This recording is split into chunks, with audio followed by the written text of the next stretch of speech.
Your time's up. You haven't touched your Pop-Tart, but your tea's gone down the hatch. I grabbed her toaster pastry for myself. Now tell me about this ghost you dragged into my house without so much as a warning. She pursed her lips and looked down into the empty cup. There's no ghost. Oh, no, you don't. Upstairs, you told me there was one. You're not the little boy who cries wolf. Spill it before I embarrass both of us by casting spells on you. I brushed my teeth with gargoyle butter this morning, so I'm ready for anything.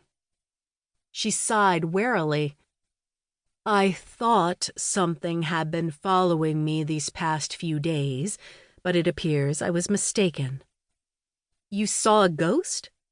Not exactly. I sensed an energy, that was all. Staying here last night was a test. You are the one who is spirit charmed. You can see spirits.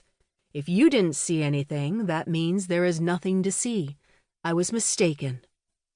Since when are you mistaken about anything, let alone witch enough to admit it? She blinked 3 times. Oh, Zara, it's too early in the morning for your verbal combat. I was about to remind her that it had been her idea to bring a ghost for a sleepover when we were interrupted by another voice. The voice said, Ham? Zinnia and I looked around. We appeared to be alone in the kitchen. From the sound of the water running upstairs, the home's other human occupant, my daughter, was still using the shower. I looked into Zinnia's hazel eyes, which gave me the uncanny feeling I was looking into a mirror that was out of sync with reality. We looked so similar, and her eyes were the same as mine and my daughter's, except with a few extra lines at the edges. The query came again. Ham?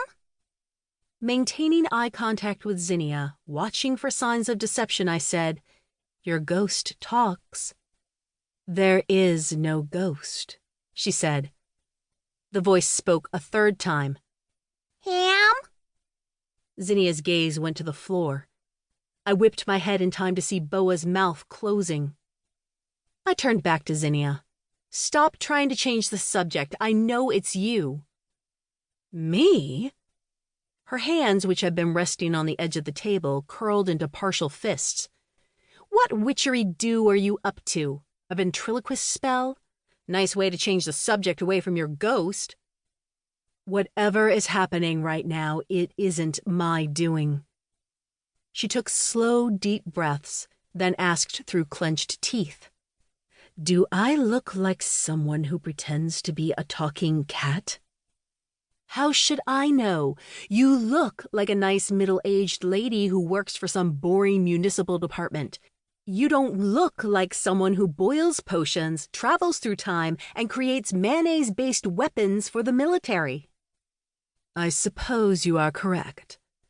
Her jaw unclenched, and she arched one eyebrow. One might say that you look like an ordinary librarian.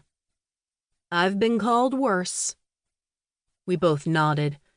I'd offended her with my suspicion, but she had gotten over it quickly. Our relationship was stronger than ever. Zinnia got on my nerves as frequently as I got on hers, but I loved my aunt. I would rather spend 1 hour bickering with her than 2 hours with someone who agreed with everything I said. Family keeps you on your toes. To keep listening to this audiobook, I've left you a link in the description so you can do it, at no cost thanks to Audible's 30-day free trial.